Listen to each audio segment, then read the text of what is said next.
Welcome to Dateline Health. This is Fred Lippman coming to you from Nova Southeastern University. This show has come to you by your questions, and we have a lot of questions about Alzheimer's disease, dementia diseases, and what better way to answer your questions than for us to have experts. So let me start off by introducing first Dr. Michael Tuchman, who is a neurologist, and you're with Palm Beach Neurology Center? Yes. That's it? Palm Beach Neurology Center, and that's in Palm Beach Gardens? Palm Beach Gardens. Right, beautiful spot. Thanks. And Dr. Tuchman is an expert in the field of the area that we're going to discuss.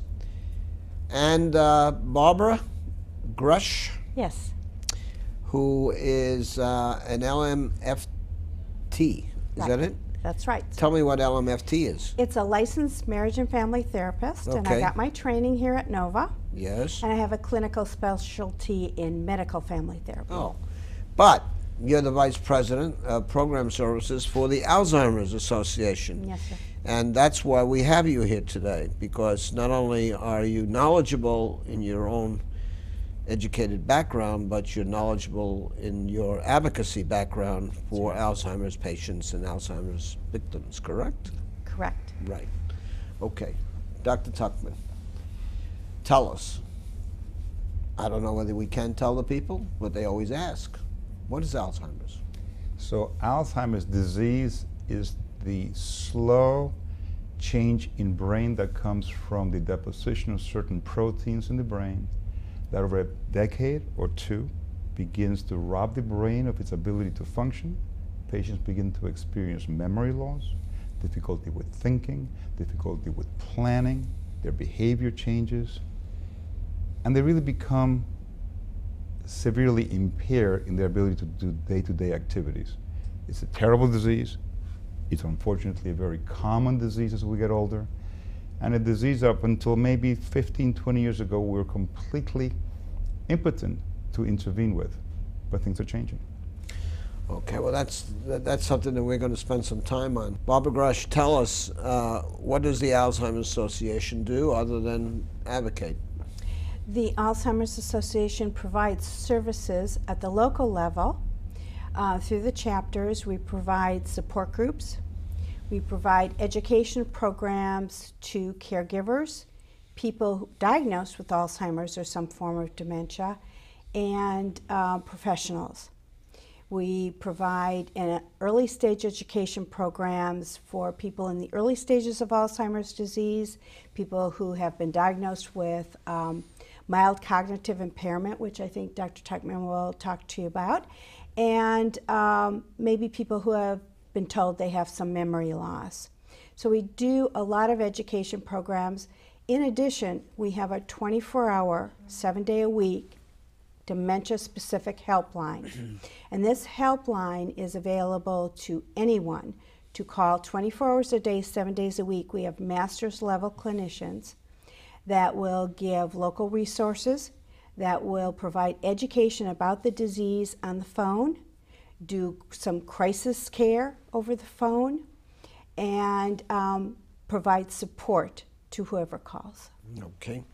Dr. Tuchman, we've had a lot of folks visit with us, some of your colleagues that you know very well, that we've talked about cognitive diseases, and depending upon who the guest is, most often they quote cognitive loss is 85% Alzheimer's or 80% Alzheimer's that's going to eventually be Alzheimer's. Let's give a look at what you would see, because I know there's early onset Alzheimer's as well. So let's try to give a quick capsule view of what happens. So there's a transition from normal to slowly evolving difficulties with short-term memory and processing. Patients still perfectly capable of functioning, completely independent. And if you follow these folks for the next 5 to 10 years, about a third of them actually remain fairly stable. But as you just mentioned, perhaps 2/3 of them keep on progressing because the disease is progressing, the proteins keeps on being deposited in brain, and they go on to early disease, early dementia. to the point that they need some help until they're severely demented. And what's new in our field, what's really becoming much more focused and much more exciting, is that we've always demanded that the diagnosis of dementia in Alzheimer's disease had to show that you were already significantly impaired, which is illogical. If we say that there's a protein deposition that goes on for a decade or two, clearly there must be a pre-dementia phase. And up until recently, we couldn't get to it. We now have the tools to get to that, identify folks who are pre-demented but on their way to becoming demented with Alzheimer's disease, and begin to look at ways, strategies of how to change that process.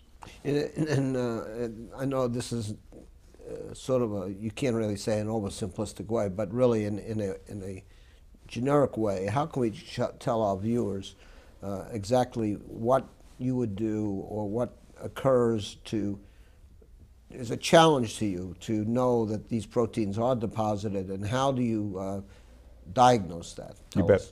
So in people who are beginning to have memory loss, and especially short-term memory loss, we all are very good at remembering what happened when we were in college. The folks that are having memory problems that are significant have difficulty remembering what happened yesterday, okay? Those folks, if it progresses, we are now able to do medical evaluations, PET scans, PET scans, looking for the amyloid in brain. We can do blood tests. We can do spinal fluid analysis. We can get pretty sophisticated in identifying those who truly are in the first phases of what will eventually become, unfortunately, a demented patient. So we're good at that now.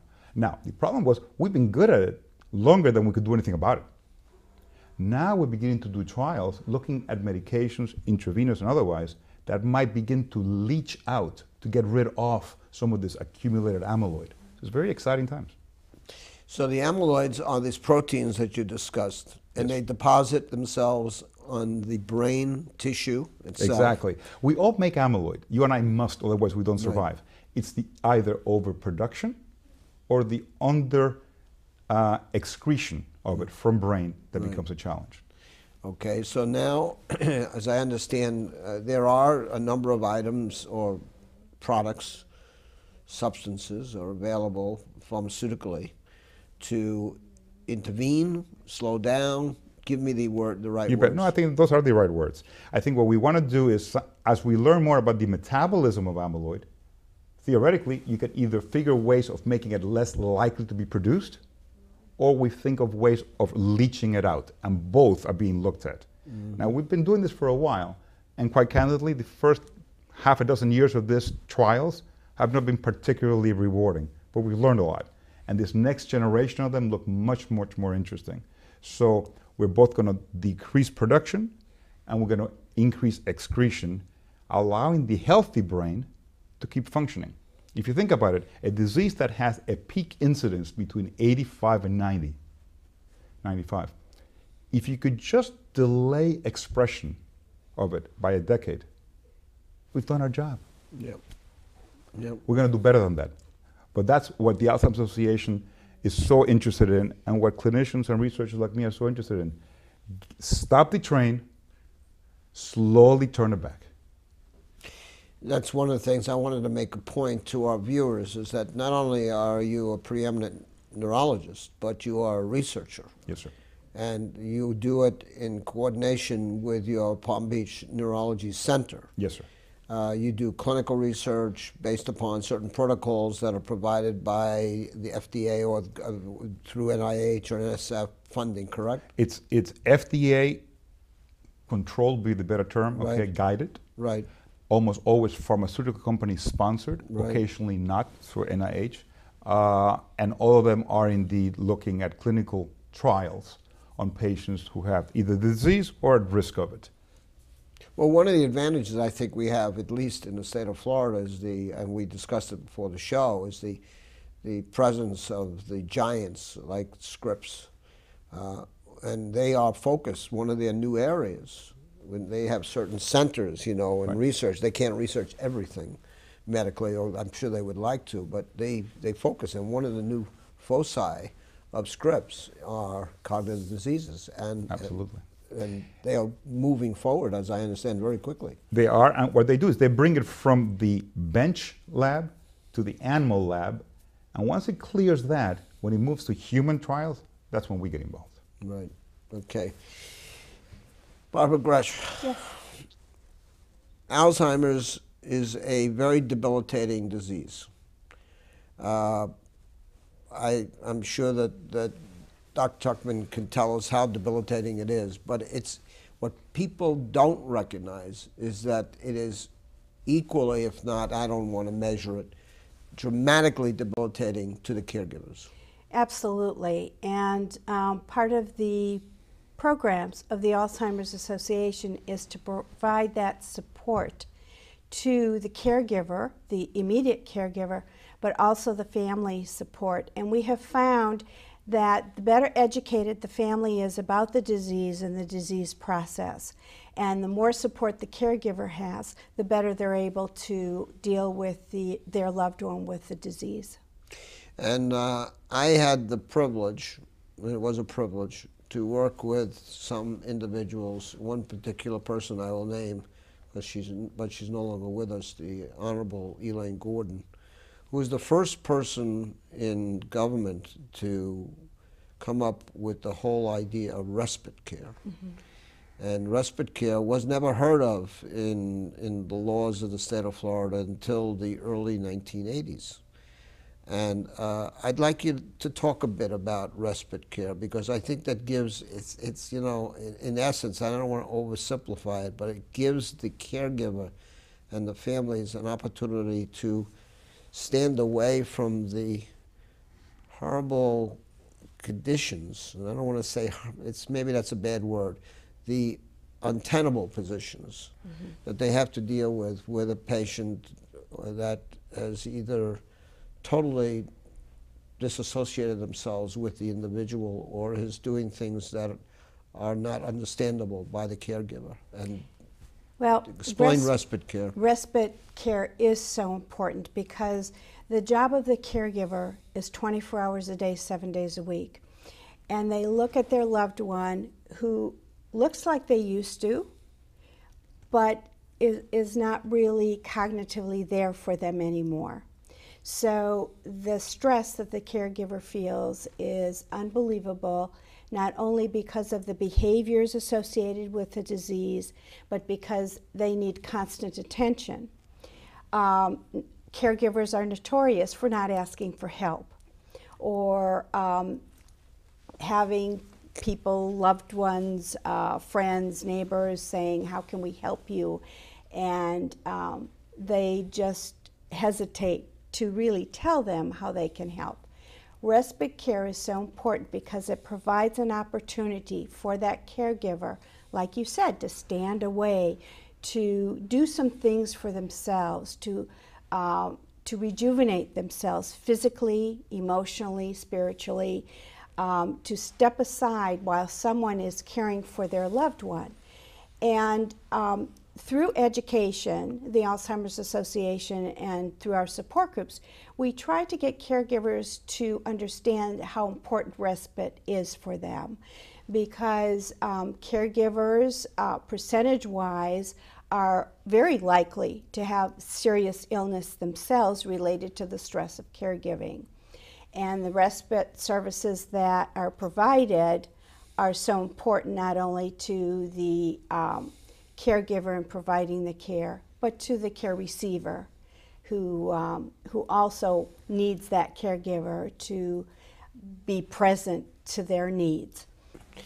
Dr. Tuchman, I'm sure that, because I know how difficult it is, firstly, knowing of your dedication to your patients, it must be a very difficult task having to deal with the loved ones, associated individuals who see this body, this person, somehow they look the same, like was said, they may even smile the same or whatever, but they're not the same.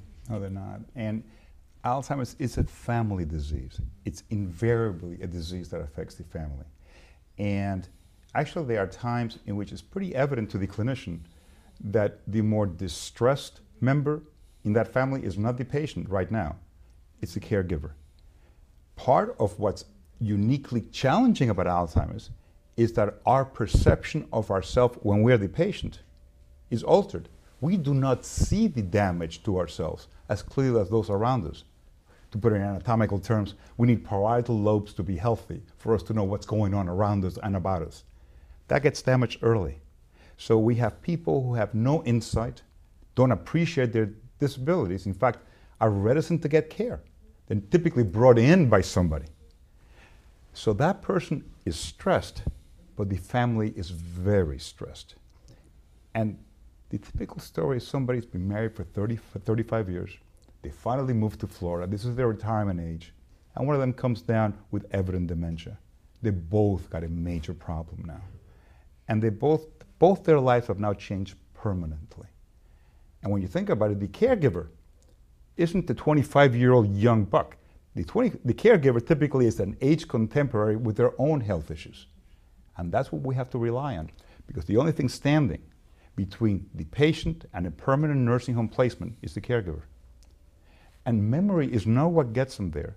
It's behavioral change. It's aggressivity. It's violence. It's wandering around. That is what gets you institutionalized. The exhaustion, if you will, of the family member, or the impossibility of managing a patient except in a controlled environment. Well, again, in knowing this, and again, I'm not the health professional, but in noticing this in my world of involvement prior to doing what I'm doing now, I recognized the importance of respite care and of centers where people of like mind, and I'm talking about the caregivers, can at least talk to one another. I mean, just the talking, just the socializing with one another. We absolutely support the support groups. We support respite care either in terms of hours of the day or a weekend. Yeah. When my caregivers get a weekend to go away, like that was it, so they can rejuvenate, so they can basically feel human again, they come back quite capable again of facing this very demanding 24-hour day task. Yeah.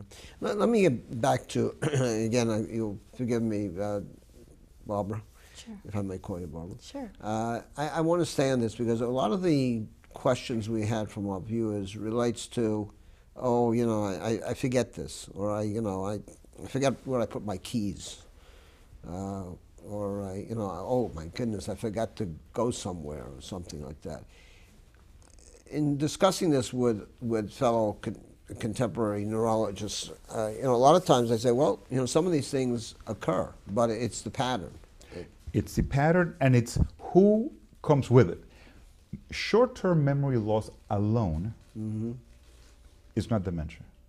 It's the fact that it comes along with other cognitive changes, the then inability of a bookkeeper to keep numbers, or a lady who would manage a 12-person dinner party can't figure out how to plan it anymore. That's what we look for. Short-term memory alone, by definition, is not dementia. And we never see it alone in the demented person. We see it in conjunction with other cognitive changes.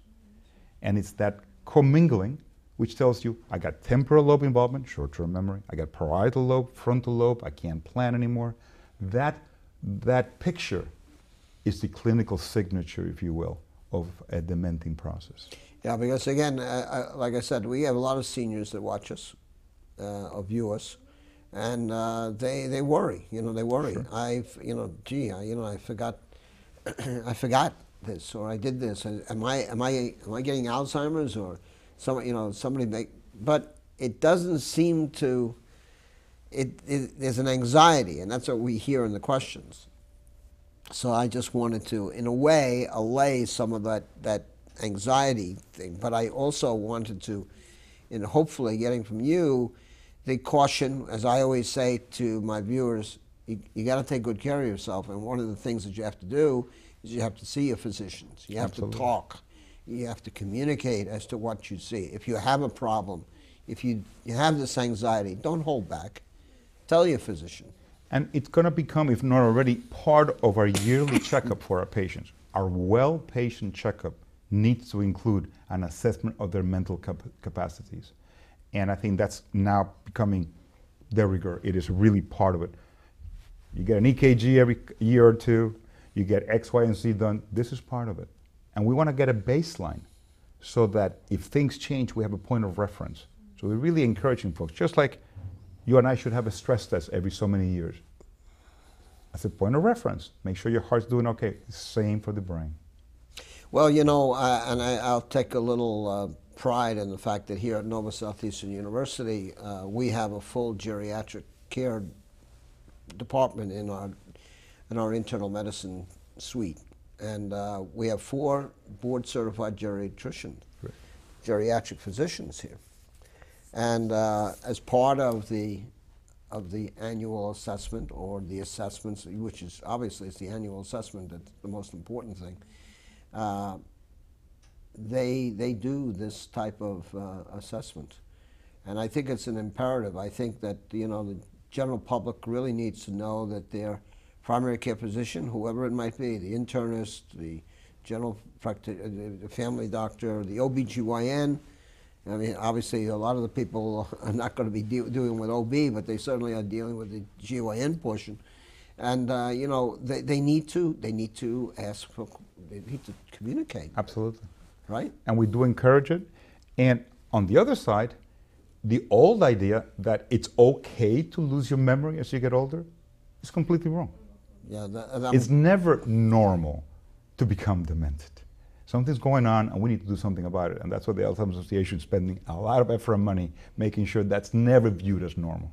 Well, I'm glad you said that, because that's the most important answer to the questions that we hear.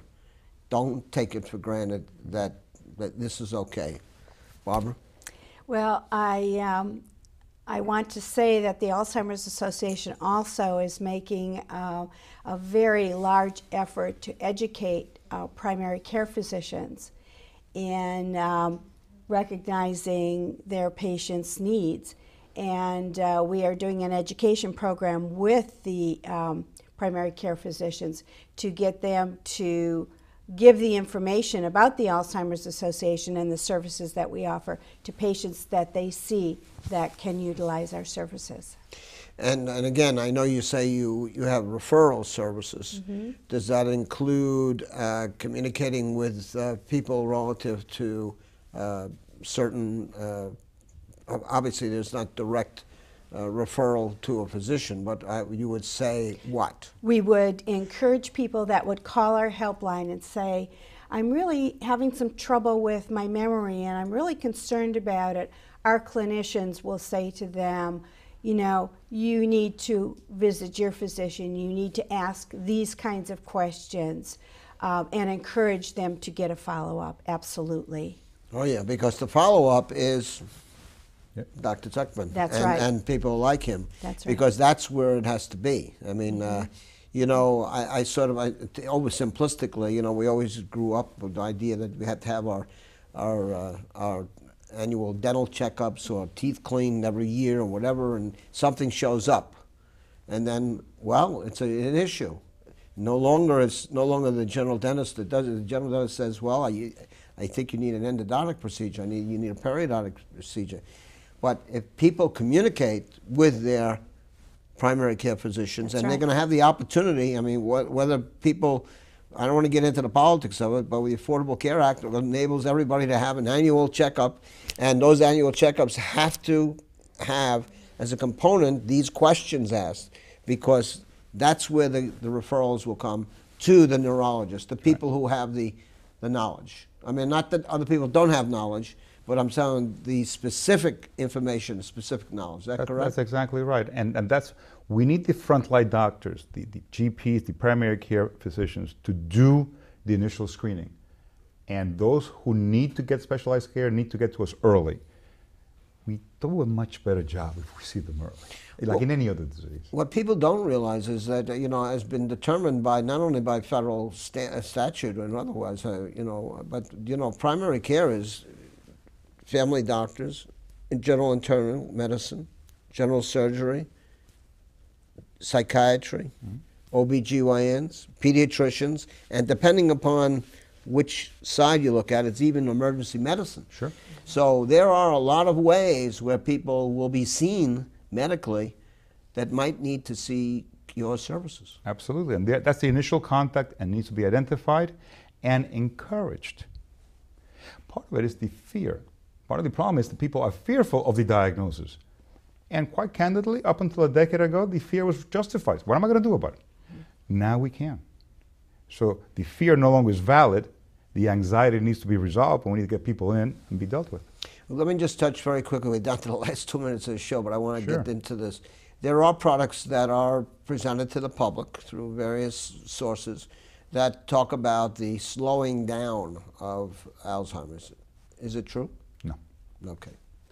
Quite candidly, all the over-the-counter products, all the other things that are promoted as being disease modifiers have not been shown to be better than placebo in double-blind placebo-controlled trials. We do use medications for Alzheimer's patients to improve their symptoms, which is very important. It could delay hospitalization. And we use them all the time, but nothing changes progression.